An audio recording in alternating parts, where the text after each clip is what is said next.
Jangan sampai rakyat sudah nggak percaya kepada KPK dan penegak hukum lain termasuk para pemerintah, kita berantas sendiri.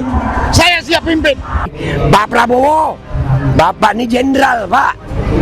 Jangan kalah sama tukang mebel. Bapak ini jenderal, pernah turun perang.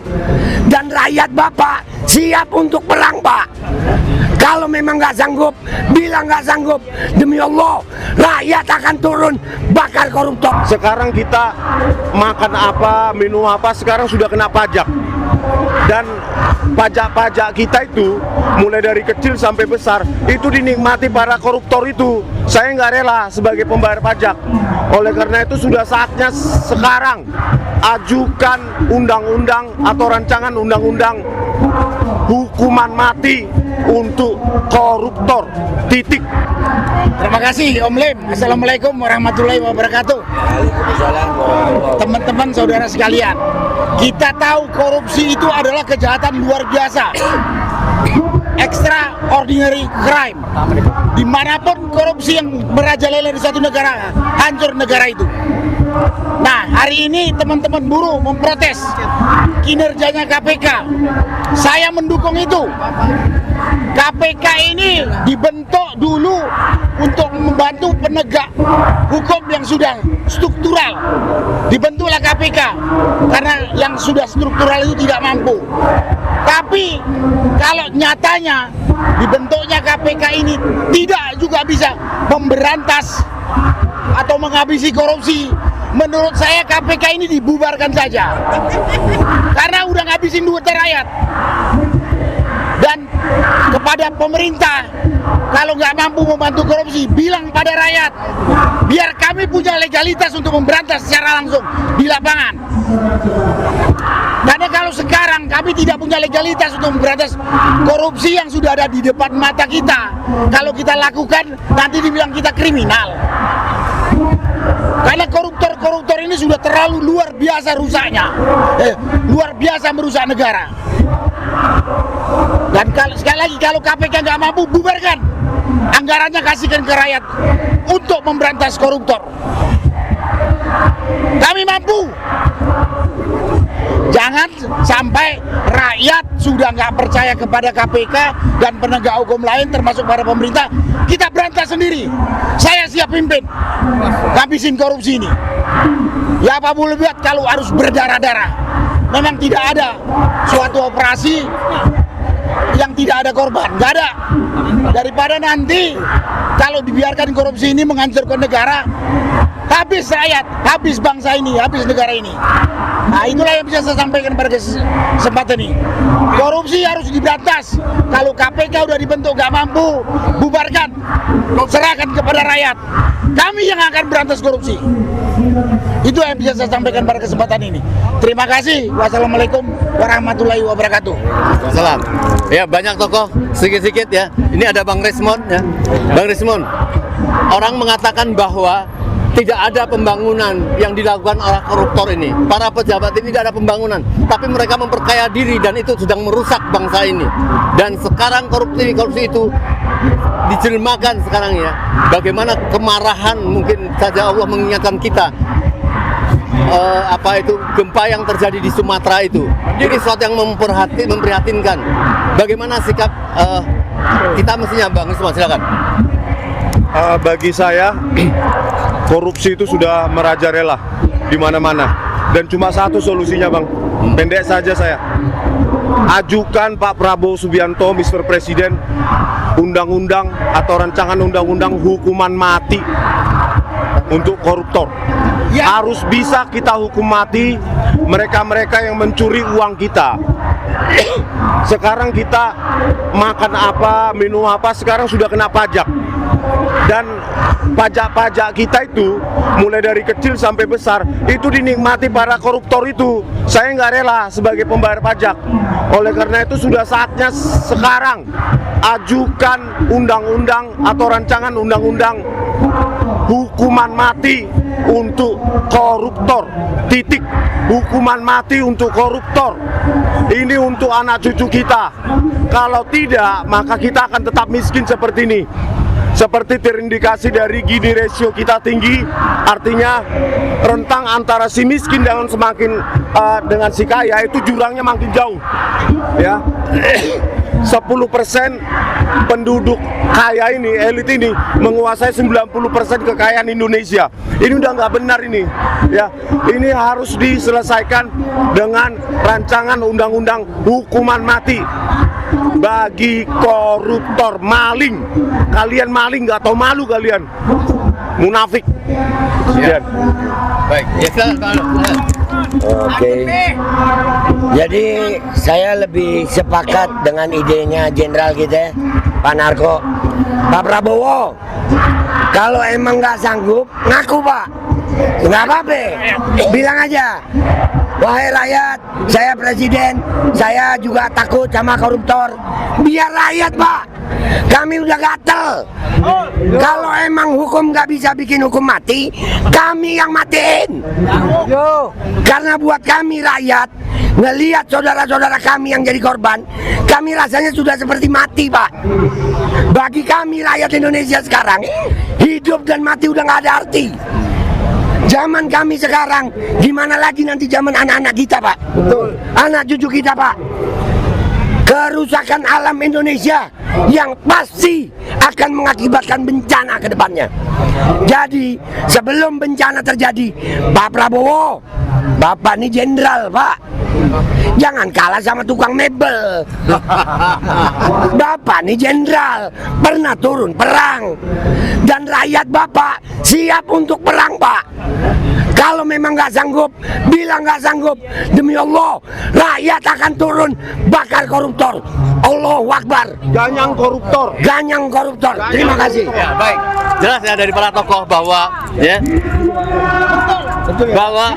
rakyat ini sudah timbul bukan pasukan berani mati, tapi pasukan berani matiin gitu ya. Ini sudah kegeraman rakyat ini. Ini ada seorang pengacara yang rajin ya mendampingi saudara-saudara kita di Tangerang sana menghadapi para koruptor itu. Silakan seperti Pak. Terima kasih. Assalamualaikum warahmatullahi wabarakatuh. Hari ini dunia memperingati Hari Anti Korupsi Sedunia. Tentunya negara-negara lain itu begitu bersukaria menyambut hari ini karena mereka di negara mereka korupsi itu betul-betul bisa dihabiskan. Beda dengan kita di Indonesia ini. Kita hari merayakan anti korupsi, masyarakatnya semuanya bangkit bangun menentang apa yang dilakukan oleh KPK. Jadi dengan kondisi sekarang, momentum apalagi dengan terjadinya bencana alam di Pulau Sumatera, itu adalah ulah dari para koruptor. Jadi KPK yang ada di sini, yang dibiayai oleh rakyat, yang dibentuk setelah reformasi untuk mencegah korupsi di Indonesia, yang diperingati hari ini, saya sarankan, saya mintakan, dibubarkan saja, bentuk yang baru, cari orang-orang yang mampu dan berintegritas. Ini orang-orang yang di belakang ini, orang-orang yang tidak berintegritas. Mereka bersama-sama dengan koruptor menghancurkan negara ini. Jadi itu yang perlu, bubarkan saja yang sekarang, pilih yang baru. Orang-orang yang berintegritas di negara kita ini masih banyak, bukan orang-orang ini. Ini adalah orang-orang yang memang dari awalnya diseleksi oleh Joko Widodo. Presiden Prabowo hanya melegitimate aja orang-orang ini. Jadi kita yang ada di sini sekarang udah merasa muak dengan kondisi seperti ini. Jadi harus kita segera ambil tindakan. Kalau perlu seperti yang disampaikan Pak Narko, Pak Rismon, sama juga tadi Bang Aldo. Ya kalau tidak, ya rakyat, serahkan aja kepada rakyat untuk mengambil tindakan. Karena rakyat ini udah nggak tahan lagi. Melihat tahu catatan siapa koruptor. Mereka punya catatan yang lengkap dan mereka begitu terenyuh, sakit hati. Saudaranya di Sumatera sana ribuan yang mati, masih banyak lagi yang belum ditemukan. Jadi KPK sudah menghancurkan dan merampok, sudah menghabiskan uang rakyat. Sebaiknya momen sekarang ini KPK itu dibubarkan. tinggalkan saja, ganti yang baru supaya kita bisa melihat ke depan, bisa memperbaiki negara ini. Terima kasih. Assalamualaikum warahmatullahi wabarakatuh. Baik, saya setuju juga bahwa gerakan demo ke KPK yang akan datang tentu harus mengosongkan orang-orang yang ada di dalam, menghabiskan anggaran tidak berguna. Bang Rismon tadi mengatakan ya korupsi ini mengapa harus dihukum mati? Karena ini bukan sekedar kejahatan. Koruptor itu betul-betul memakan dan menghisap darah rakyat. Sekarang hutan-hutan pembalakan di Sumatera yang kita kelihatan kayunya terbongkar semua ya. Orang rakyat sudah tahu itu ada pemiliknya, salah satu adalah Sukanto Tanoto, tapi tidak diapa-apakan. Banyak tokoh sekarang udah geram ya. Ada dari Solo ini ada Mbak Uri, silakan sedikit Mbak Uri. Ya.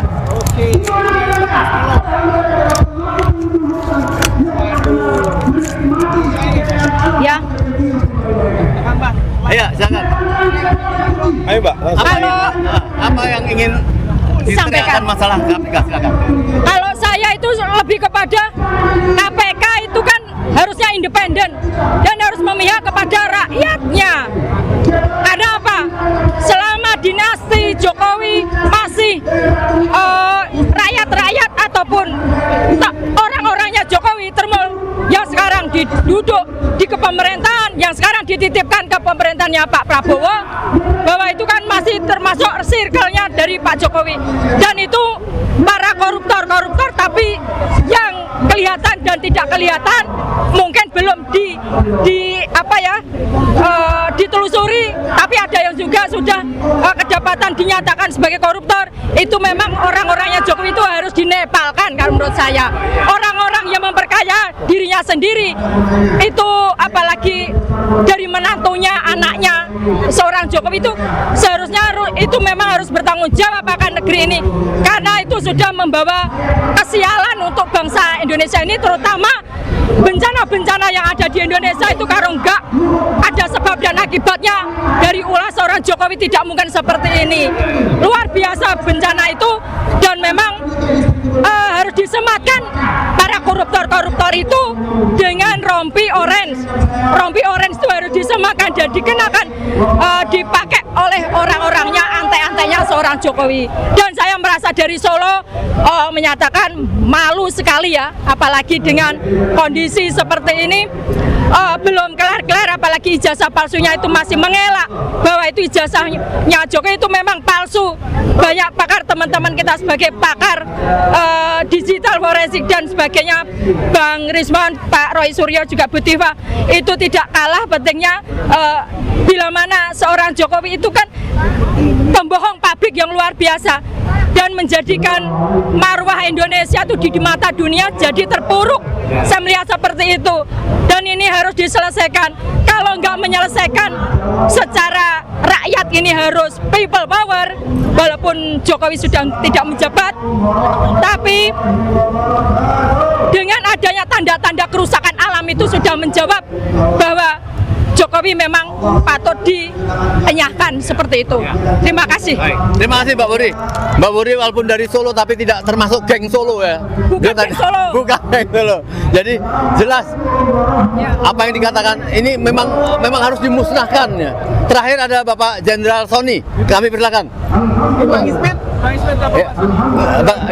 dulu.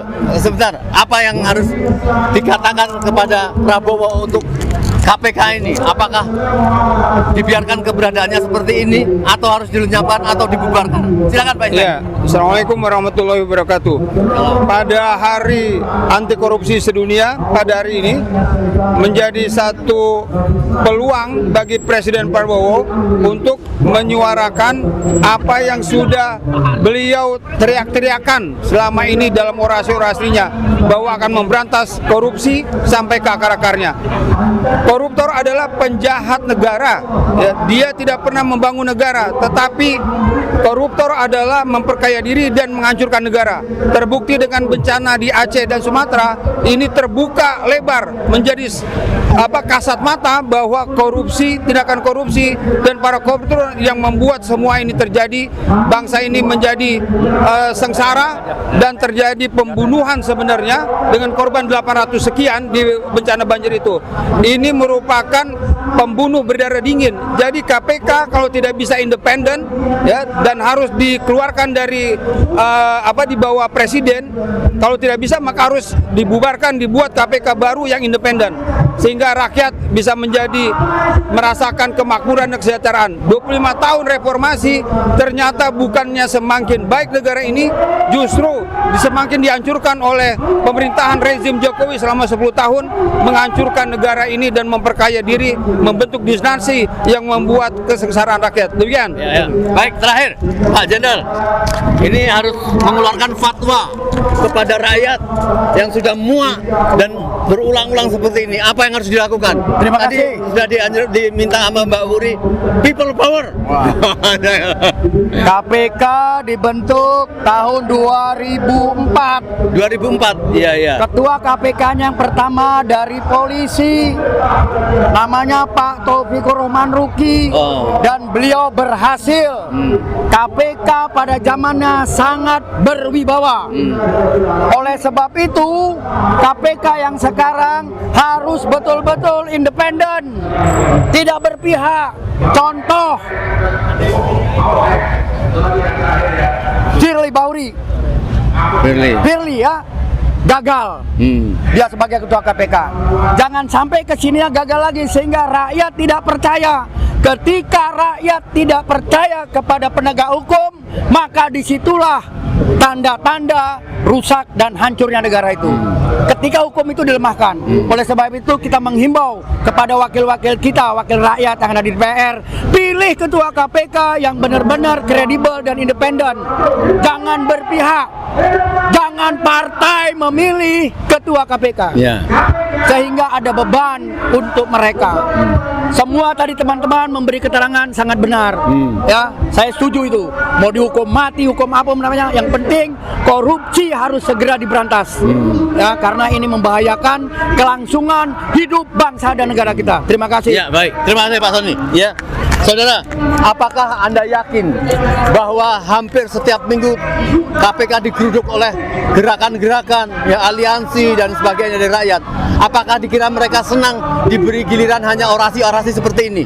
Yakinlah, ya, kita harus khawatir bahwa yang akan datang gerudukan KPK ini, rakyat meminta mengosongkan gedung KPK yang tidak ada gunanya, menghabiskan anggaran.